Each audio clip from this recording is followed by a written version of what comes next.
أعمالنا. الحمد لله نحمده ونستعينه ونستغفره ونعوذ بالله من شرور أنفسنا ومن سيئات أعمالنا. من يهدي الله فلا مضل له ومن يضلل فلا هادي له. نشهد أن لا إله إلا الله ونشهد أن محمدا عبده ورسوله. أما بعد فإن الخير الحديث كتاب الله وخير الهدي هدي محمد صلى الله عليه وسلم وشر الأمور محدثاتها وكل محدثة بدعة وكل بدعة ضلالة وكل ضلالة في النار. أعوذ بالله من الشيطان الرجيم. هو الذي أرسل رسوله بالهدى ودين الحق ليظهره على الدين كله ولو كره المشركون.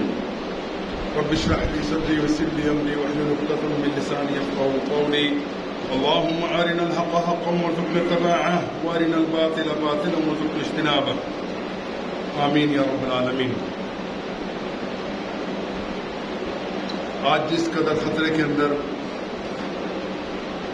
پاکستان ہے، تاریخ میں کبھی اس سے پہلے اتنا خطرہ ہم نے محسوس نہیں کیا. یقیناً یہ بھی ہو سکتا ہے کہ اللہ سبحانہ و تعالیٰ سے کیا ہوا وعدہ کہ اے اللہ ہمیں خطہ ارض عطا کر، ہم کسی کی محکومی میں نہیں رہ سکتے. اللہ تو ہمیں خطہ آزاد عطا کر تاکہ ہم اپنی مرضی کے مطابق اللہ اور اللہ کے رسول کے احکامات کے مطابق اپنی زندگی گزار سکیں. میں نے آپ کے سامنے پہلے عرض کر چکا ہوں کہ دنیا کے اندر صرف 2 ممالک ایسے ہیں جو کسی دین یا مذہب کے نام کے اوپر قائم ہوئے ہیں. ایک پاکستان ہے اور ایک اسرائیل ہے. اسرائیل کے پیچھے تمام باطل قوتیں اور اس کے ساتھ ساتھ اللہ کے رسول صلی اللہ علیہ وسلم کے ارشاد کے مطابق دجال کے ساتھی بھی اسرائیلی ہوں گے. ان کا اپنا ایک نصب العین ہے، ایک طریقہ کار ہے، ایک ہدف ہے جس کے اوپر وہ آہستہ آہستہ آگے بڑھ رہے ہیں. ذرا اندازہ کیجئے دنیا کے اندر یہودی کتنی تعداد کے اندر ہیں، مسلمانوں کے مقابلے میں ان کی تعداد کیا ہے، تو معلوم ہوگا کہ وہ مسلمانوں کے مقابلے کے اندر کوئی حیثیت نہیں رکھتے. لیکن ان کے حکمران، ان کے لوگ اپنے دین سے شدید محبت کرنے کے ساتھ ساتھ اپنے دشمنوں کو اچھی طرح پہچانتے ہیں.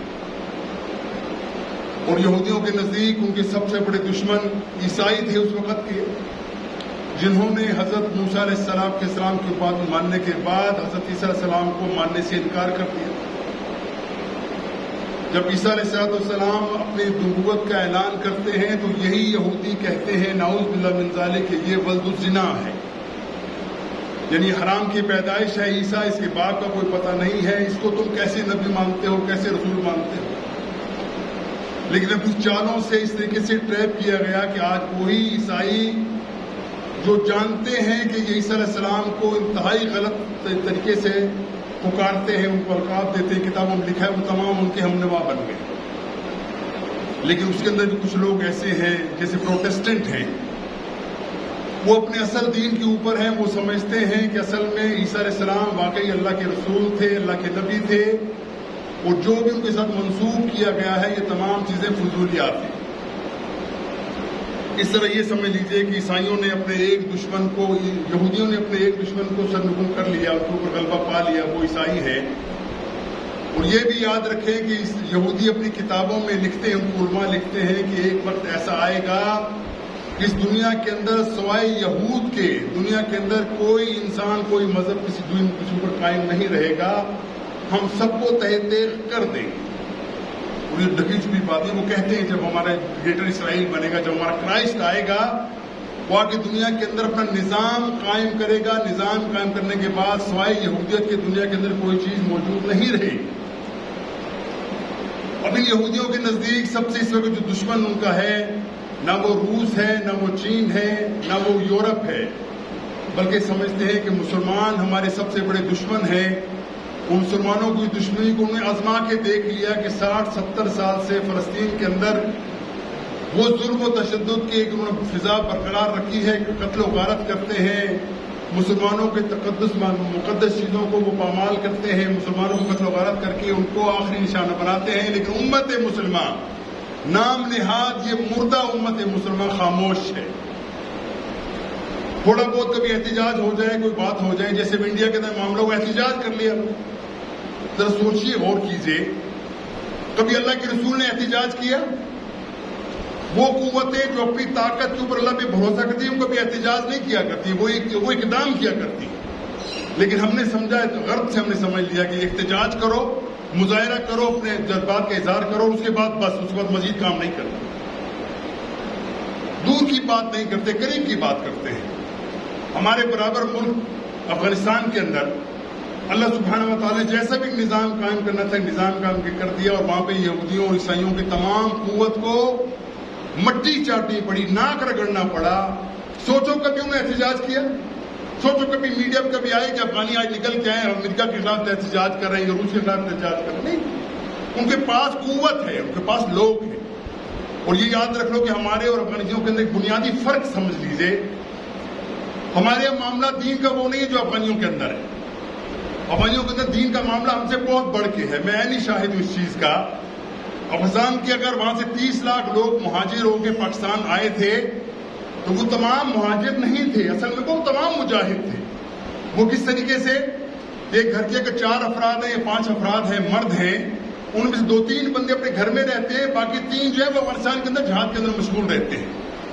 جب ان کا ٹائم پورا ہوتا ہے پھر وہ اپنے گھر آ جاتے ہیں, جن کے دوسرے بھائیوں کو بھیجتے ہیں. یعنی یہ معاملہ اس طرح چلتا تھا. یہ معاملہ کوئی اسٹینڈنگ آرمی افغانستان کے پاس نہیں تھی جو کہ مجاہدین کا ہمکاری کر سکے, ان کے ساتھ چل سکے. لیکن کبھی انہوں نے احتجاج نہیں کی.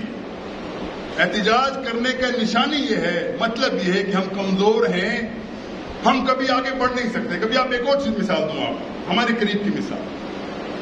کبھی آپ نے سوچا کہ اسرائیلیوں نے مظاہرہ کیا ہو اسرائیل کے اندر یا امریکہ کے اندر, جہاں پہ ان کی اکثریت بھی ہے, اسرائیل تو اکثریت ہے ہی ہے, لیکن بہت بڑی قوت ان کی امریکہ کے اندر ہے, یورپ کے اندر ہے. کبھی آپ نے سنا کہ ان کو بھی احتجاج کیا؟ وہ نہیں کرتے احتجاج. ان کو پتا ہے کہ ہمارے پاس طاقت ہے, ہم ہر چیز اپنے ہاتھ سے منوا سکتے ہیں, احتجاج کرنے کی ضرورت نہیں ہے. احتجاج تو وہ قومیں کرتی ہیں جو ناتواں ہوں, کمزور ہوں, نام کے مسلمان ہوں, وہ احتجاج کرتے ہیں. وہ کرتے چلے جائیں, ان کے احتجاج سے کسی کو فرق نہیں پڑتا. آج اگر پورا پاکستان آپ بند کر دیں, انڈیا کو کیا فرق پڑے گا؟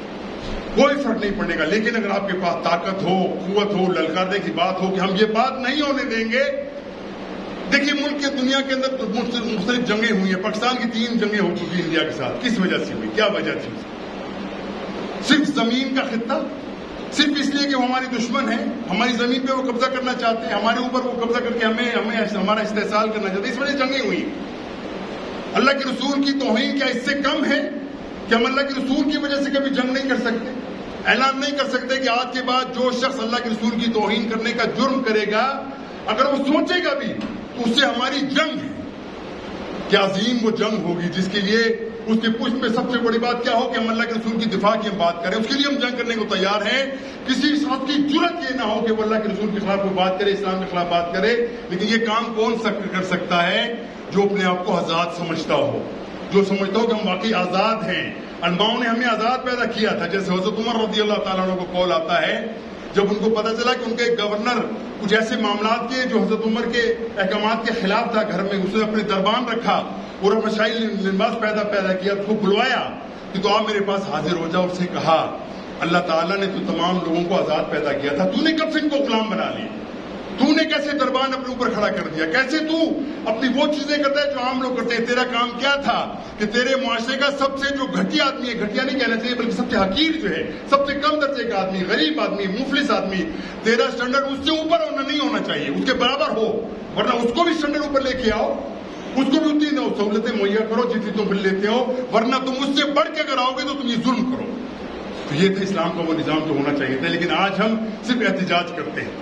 بھائیو یاد رکھ لو, میں انتہائی خطرناک بات آپ کے سامنے کر رہا ہوں, اللہ کرے ایسا نہ ہو, خاتم بدان میرے منہ میں خاک یہ چیزیں ہو جائیں. لیکن ہمیں اس طرف جانا پڑ رہا ہے, مجبور ہم جانا پڑ رہا ہے. اس کے اندر پہلی بات سمجھ لیجئے, یہودیوں اور اس کے اہلکاروں کا ایک بڑا ہدف یہ ہے کہ وہ پاکستان کے اندر ایسے حالات پیدا کر لے کہ بھوک ہو, افلاس ہو, ننگ ہو, غربت ہو, مہنگائی ہو, اس درجے کی مہنگائی ہو کہ یہ لوگ ہمارے قدموں میں آ کر گر جائیں, ہم سے بھیک مانگیں, ہم ان کی ہتھیلی میں چند چیزیں رکھیں, اس کا پھر ان پہ بلیک میل کرتے چلے جائیں. نمبر 1 یہ. نمبر 2 یہ کہ جب یہ اس حد تک مفلس آ جائیں, اس ہمارے قبضے میں آ جائیں, قبضے سے کیسے آئیں گے؟ IMF کے پاس جاؤ گے, قرضہ مانگو گے.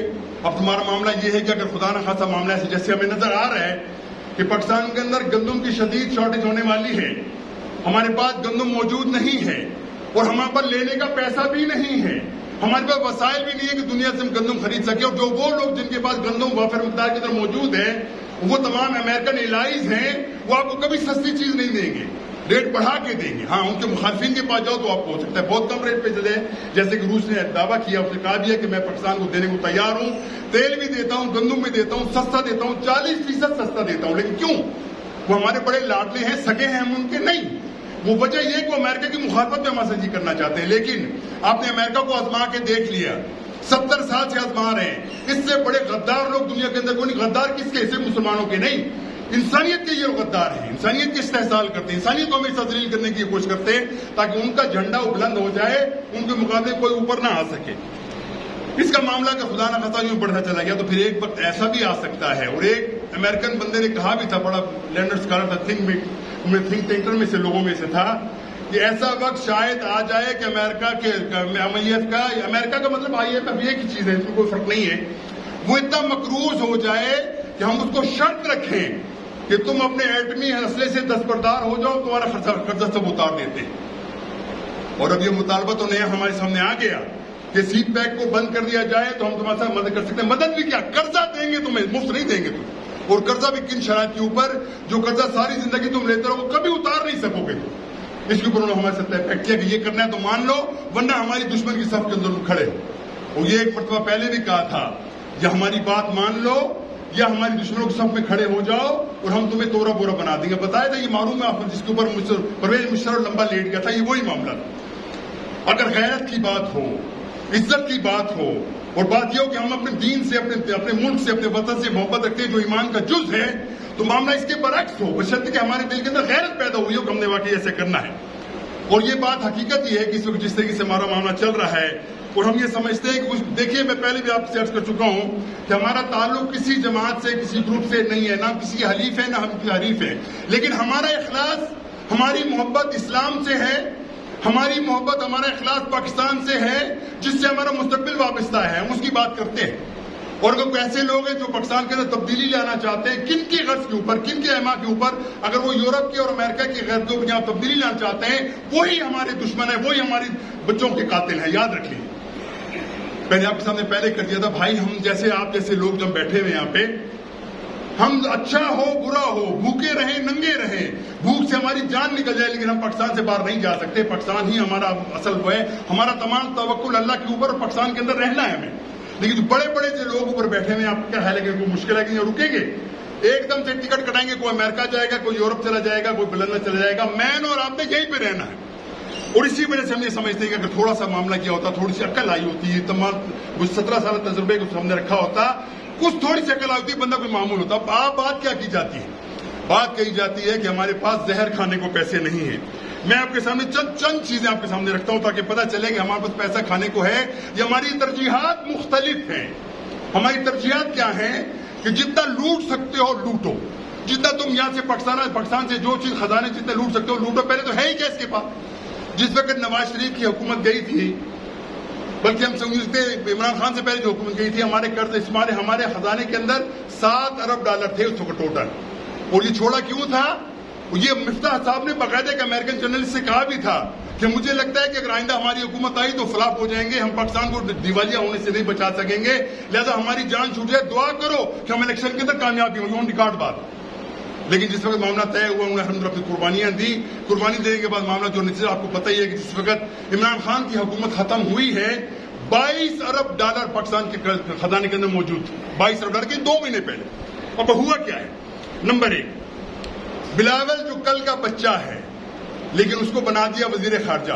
وہ وزیر خارجہ بننے ساتھ وہ پاکستان سے باہر چلا گیا.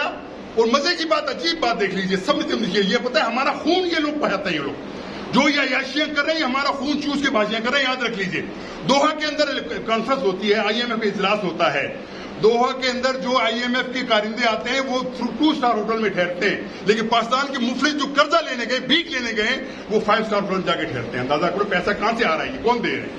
ہنا ربانی خر کے ساتھ بلاول صاحب 1 مہینہ باہر رہتے ہیں. وہ کہاں رہتے ہیں؟